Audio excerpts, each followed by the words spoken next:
안녕하세요. 전업 투자하는 아줌의 전투주부입니다. 사는 동안 운명이 바뀌고 있다고 느끼는 순간이 간혹 찾아옵니다. 40년 조금 넘는 제 인생에도 기억나는 순간들이 있는데요.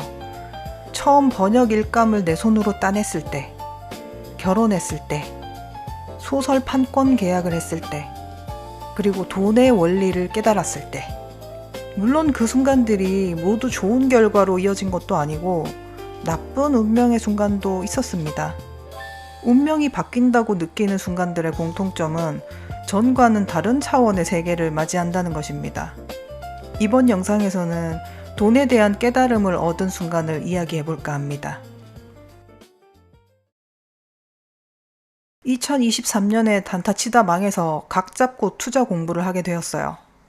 그때 제 생각을 180도 뒤집어버린, 아니 그렇다기보다 나의 무지함을 일깨워준 두 권의 책, 부자 아빠, 가난한 아빠, 그리고 돈의 규칙이 제 인생에 등장했습니다. 부자 아빠, 가난한 아빠의 저자 로버트 기요사키에 대해서는 세간의 평가가 좀 엇갈리기는 하지만 그럼에도 이 책은 자본주의 체제에 살고 있는 사람이라면 꼭 읽어야 한다고 생각해요. 이 두 권의 책은 돈이 뭔지, 돈이 어떤 원리로 굴러가는지 아주 날카롭고 신랄한 설명으로 알려줍니다. 투자의 목적에 대해서도 생각하게 돼요. 그 밖에도 돈의 속성, 세이노의 가르침 등이 큰 가르침을 주었고요. 책을 읽은 후 지인에게 속아 매달 납입하던 보험과 실거주용으로 산 빌라에 묶인 돈이 너무 아깝게 느껴지더라고요. 보험에 대해 공부하기 시작했습니다. 지인에게 속아서 가입했던 그 보험은 종신보험과 예금 성격을 함께 갖고 있는 보험이었는데 한 달에 50만 원 정도 뜯어가는 놈이었어요. 공부를 좀 더 해봤더니 우리한테 득되는 게 별로 없습니다. 해지할 경우에 납입금 일부를 포기해야 하지만 앞으로 더 내야 할 돈을 계산해보니 지금이라도 손해보고 해지하는 게 낫겠다라는 판단이 들었어요. 비싼 보험을 없앴더니 비용을 떼고도 통장에 3천만 원이 생기더라고요. 목돈이 눈에 들어오니 기분이 묘합니다. 이때 보험 다이어트로 지금 현재 실손보험, 중대질병보험, 정기보험 정도로 두 사람 몫을 합쳐서 한 16만 원 정도 납입 중입니다. 보험 다모아 사이트에서 업체별 상품 비교를 해볼 수가 있고 비대면으로 다이렉트 상품에 가입할 수 있어요. 다만 보장 구성을 어떻게 할지 개인적으로 공부를 하고 판단을 해두어야 합니다. 상담이나 상품 권유를 하는 사이트가 아니기 때문이죠. 퇴직연금도 완전 뜯어고치기 시작했습니다. 안전형 상품으로도 꽤 괜찮은 수익을 올리고 있었는데 지수 상품과 채권 등을 공부하면서 공격적 포트폴리오로 재편했어요. 이때부터 수익률에 날개가 달리기 시작했습니다. 2017년에 저희 부부는 경기 남부 도시에 작은 신축 빌라를 매입했습니다. 월세집에서 신혼을 시작한 지 약 3년 반 만에 내 집을 마련하는 데 성공한 것입니다. 시댁의 도움도 좀 받고 은행 대출도 받아서 방 2칸짜리 빌라를 1억 8천만 원에 매입했습니다. 집이 정말 마음에 들어서 그곳에서 노후까지 보낼 줄 알았어요. 그곳에서 저는 소설을 쓰고 출판을 하며 마음의 짐을 안은 채 살고 있었는데 2023년 각 잡고 투자 공부하던 그때 돈의 규칙을 남편에게 권했습니다. 그때 한창 비트코인도 공부하면서 투자도 조금 해두었는데 상승기 초입이었어요. 종잣돈은 적었지만 비트코인으로 자산이 늘어나는 게 보이니까 돈의 규칙을 읽고 생각에 큰 변화를 겪은 남편이 월세로 옮기자는 말을 먼저 꺼냈습니다. 레버리지의 개념을 정확히 깨달은 게 그 시점이에요. 그동안은 주택담보대출을 성실하게 갚은 건 물론이고 목돈 생기면 중도 상환까지 해가면서 이자를 줄였거든요. 그렇게 하지 말았어야 했는데 말이에요. 빌라를 판 뒤에 매매 차익에서 누적 이자를 뺀 나머지로 계산을 해봤더니 물가 상승률을 겨우 따라가는 수준밖에 안 남는 겁니다. 몇 년 동안의 투자가 실질 수익률 0%였다는 소리죠. 지금은 아파트에 살면서 월세가 100만 원 넘게 나가지만 묶여있지 않은 목돈을 굴리면서 월세를 커버합니다. 총알이 많아진 지금 돈그릇이 점점 커지고 있음을 느낍니다. 월세로 바꾸고 금융투자를 본격적으로 시작하면서 달라진 게 여러 가지 있는데 그중 하나는 마음의 여유가 생겼다는 거예요. 내 집이 아닌 곳에 메뚜기 생활을 하게 됐는데 무슨 마음의 여유냐 하실 텐데 목돈을 내가 쥐락펴락 할 수 있다는 거, 그게 주는 안도감이 대단히 큽니다. 일단 목돈을 투자로 굴리면 불어나는 규모도 목돈이에요. 1억 원을 5%짜리 회사채에만 투자해도 1년 이자가 500만 원입니다. 미국 S&P 500 지수 ETF만 사도 장기 평균 수익률이 10%를 넘습니다. 세금이라는 무서운 녀석이 있지만 우리에게는 절세 계좌라는 무기가 있지 않습니까? 그리고 큰 지출에 대한 부담이 덜합니다. 차를 사거나 의료비가 크게 나가는 경우, 또 혹은 도움이 필요한 가족이 있을 경우 큰 비용이 나가도 형편이 쪼들리지 않아요. 내 주머니가 가벼워지기는 하겠지만 그런 순간에도 내 시드머니는 계속 굴러가고 있을 테니까 그 믿음이 마음의 안정을 가져다 줍니다. 단, 시드머니를 다 빼야 할 정도의 큰 지출은 만들지 말아야 한다. 또 한 가지, 무력이 줄어듭니다. 저희 부부는 둘 다 어렵게 살아온 사람들이라 원래도 명품 따위 꿈도 못 꿨었거든요.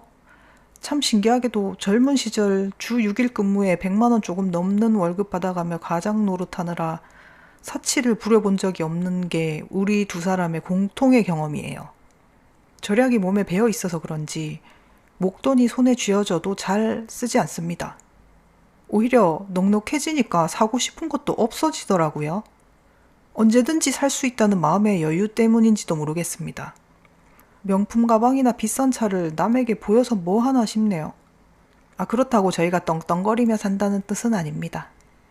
비싼 물건을 살 수는 있지만 부자는 아닙니다. 대한민국 40대 가구 평균 수준의 자산을 갖고 있어요. 하지만 저희 인생에 이 정도는 엄청난 변화입니다. 20대 때까지만 해도 내 인생에 볕들 날이 있을까 매일 희망 없는 삶을 살았으니까요. 그때는 부모님 원망도 많이 하고 안 좋은 생각도 했었습니다. 영원히 곰팡이 냄새 나는 어두운 땅 밑에서 살다 죽을 줄 알았어요. 하지만 조금 더 오래 살아보니 부는 결국 시간이 만들어주는 것이라는 걸 알겠더군요.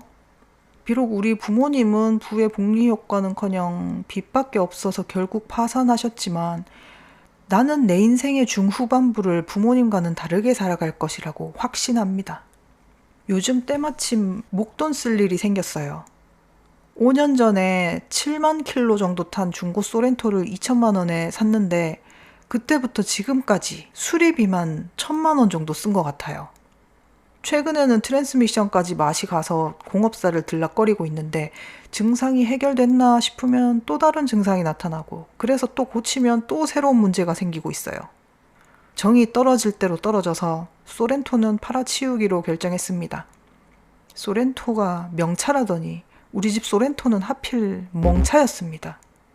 다음 차는 셀토스 신차로 예약했고 한 4, 5개월 기다려야 한다고 하네요.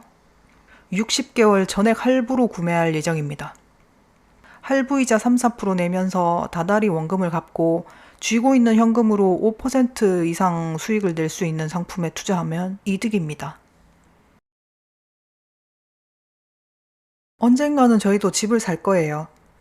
그 시기가 언제일지 알 수는 없지만 남편이 은퇴한 후에는 단독주택에서 살고 싶습니다. 도심에서 그리 멀지 않은 곳에 집을 짓든가 사든가 해서요. 전원주택은 깊은 고민이 필요한 선택지인데요. 시댁에서 전원주택을 간접 체험해본 바 게으른 사람은 살 수가 없습니다. 1년 내내 퇴근 없는 삶이 됩니다. 1년 중 가장 빈도가 높은 일은 제초 작업이에요. 정원을 가꾸든 밭을 일구든 잡초는 제거해야 합니다. 제거하지 않으면 폐가가 돼버리거든요.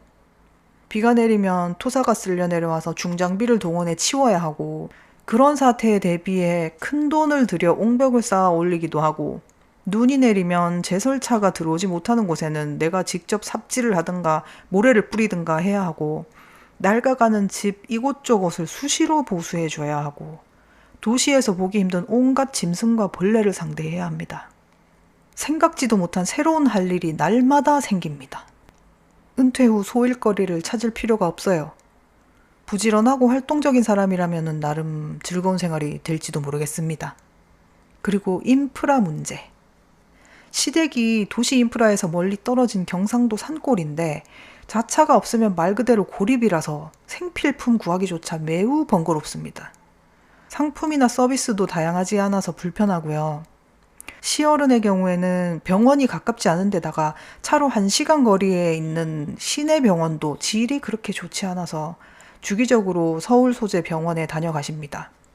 그마저도 이제 연세가 드시니까 이동하는 게 많이 버거우신 것 같더라고요.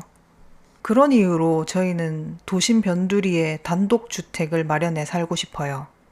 한적한 시골의 전원주택보다 훨씬 비싸겠지만 그렇기 때문에 지금 노력해서 돈을 모아가는 것이죠. 훗날 주택연금으로 전환해서 집에 들어간 돈도 회수할 겁니다. 금융자산이 20억쯤 되면 내 집을 마련하는 게 가능하려나 모르겠네요. 더 많이 모아야 할런지. 환갑쯤이면 이룰 수 있을까요?